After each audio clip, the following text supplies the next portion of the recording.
काल आपण जो पाहिलं असेल जी काही श्वेतपत्रिका व्हाईट पेपर ज्याला आपण बोलतो ती काल उद्योग मंत्र्यांनी मांडली अधिवेशनात। खरं ही श्वेतपत्रिका आहे, व्हाईट पेपर आहे की व्हाईट पेपर आहे किंवा हा काळा कागज आहे उद्योग जगातला या महाराष्ट्रामधला, हे कोणाला समजत नाहीये। कारण जर आपण परिस्थिती पाहिली तर त्या श्वेतपत्रिकेत अजून एक स्पष्ट गोष्ट येते जी काल मी ट्विट पण करून सांगितलं की कालची जी काही क्रोनॉलॉजी त्यांनी दिलेली आहे, जी काही आपण पाहिलं असेल वेळेत काय काय काय काय घडलं हे दिलेलं आहे।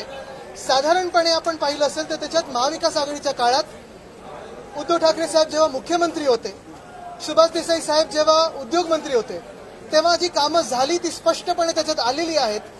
त्या आपण पाहिलं असेल क्रोनॉलॉजीमध्ये कुठच्या बैठका झाल्या, काय काय आपण त्यांना महाराष्ट्रात ऑफर करू शकत होतो, कुठची जागा त्यांना दाखवली होती, किती वेळ तिथे व्हिजिट झाल्या, हे सगळं त्यांनीच सांगितलेलं आहे। आणि त्यांच्याच व्हाईट पेपरमध्ये हे आलेलं आहे की सरकार बदललं, हे घटनाबाह्य मुख्यमंत्री जे गद्दार आहेत त्यांची आणि वेदांत फॉक्सकॉनवाल्यांची भेट झाली आणि कदाचित त्या मिनिटाला ठरलं असेल की आता वेदांत फॉक्सकॉन महाराष्ट्रामधून बाहेर पळवायचं आणि गुजरातला न्यायचं।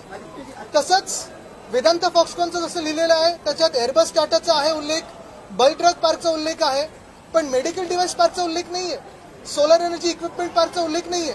आणि प्रत्येक गोष्ट हे माझ्याकडे पुरावे आहेत, मी त्या दिवशी पत्रकार परिषदेत पण सांगितलेलं आहे, पण हे सगळे पुरावे मी घेऊन आलेले आपल्याला पण देतो। प्रत्येक ठिकाणी वेगळ्या वेगळ्या वेळेला या गद्दार सरकारमधले लोक, घटनाबाह्य सरकारमधले लोक असतील, मंत्री असतील, यांनी बोलून सांगितलेलं आहे की आम्ही हा उद्योग आणण्याचा प्रयत्न करतोय, पण उद्योग काही महाराष्ट्रात आला नाही कारण महाराष्ट्राची राजकीय अस्थिरता निर्माण झालेली आहे। एकंदर चिखलफेक जी झालेली आहे, चिखल सगळीकडे दिसत आहे, या चिखलात कुठच्याही उद्योजकाला यायचं नाही हे स्पष्ट झालेलं आहे। कदाचित 40 गद्दारांना गुजरातमध्ये लपवले ह्याची भेट असेल किंवा महाराष्ट्रातली राजकीय अस्थिरता असेल, ह्याच्यामुळे हे सगळे उद्योग हे गुजरातला नेले। एवढंच काय तर वर्ल्ड कप फायनल जी आपल्या देशातल्या क्रिकेटच्या पंढरीत यायला पाहिजे, वानखेडे स्टेडियमला यायला पाहिजे, ती देखील गुजरातला पळवलेली आहे।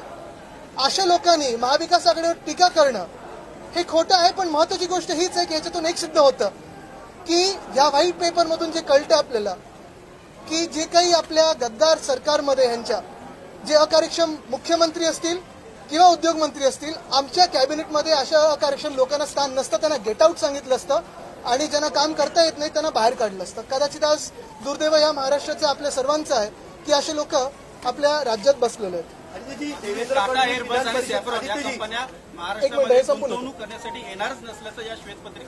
नाही ठीक आहे ना, पण हे कट्ट्यावर खूप लोक जात असतात एबीपीच्या, त्याच्यावर प्रिंटआउटच आहे कारण त्यांच्याच वेबसाईट मधलं आहे। वेदांत फॉक्सकॉन प्रकल्प हा गुजरातला गेला असला तरी येत्या काही दिवसात चांगला प्रकल्प महाराष्ट्राला मिळेल असे उदय सामंत म्हणाले। तसेच ड्रग्ज पार्क प्रकल्प महाराष्ट्रात होणार आहे, त्याचबरोबर नागपूरमध्ये टाटा एअरबसचा प्रकल्प होणार असल्याची माहिती देखील सामंत यांनी यावेळी कळवली। हे कट्ट्यावर जाऊन बोललेले हेच उद्योग मंत्री ज्यांनी काल श्वेतपत्रिका काढलेली आहे। म्हणजे हाऊसमध्ये खोटं बोलतात किंवा चॅनलवर येऊन खोटं बोलतात, कुठे खोटं बोलतात हे नक्की आपण ठरवा। आणि त्याची देवेंद्र फडणवीस विधान परिषदेत बोलले की बारसू असो, आर्य असो, सगळ्या आंदोलनामध्ये 30-30 लोक असतात, ते बँगलोरला जातात, बँगलोरवरनं फंडिंग होतं आणि ग्रीन पीस संस्थेशी ते जोडलेले आहेत। तुमची जे तुमच्यावर नशीब अर्बन नक्सल वगैरे मला काही बोलले नाहीयेत, पण बारसू असो, अजनीवन असो, पुण्याचं रिव्हरफ्रंट डिस्ट्रक्शन असो, आरे असो, वेताळ टेकडी असो, जिथे जिथे पर्यावरणाचा ऱ्हास होणार तिथे आम्ही जाऊन आंदोलन करणार। आम्ही सगळे पर्यावरणवादी आहोत कारण आम्ही पुढचा विकास आणि पुढचा विचार करत असतो, शाश्वत विकासाचा विचार करत असतो। काही लोकांनी, काही राजकीय पक्ष 50 वर्षापूर्वी काय झालं, कोणाचे वडील कोण होते, कोण काय होतं, ह्याच्यातच आपल्याला अडकून ठेवलेलं आहे, भांडत ठेवलेलं आहे। पण जोशी मठमध्ये काय झालेलं आहे ना हे अजून आपल्याला दाखवत नाही, टेरी डॅमच्या तिथे काय झालेलं आहे दाखवत नाहीत।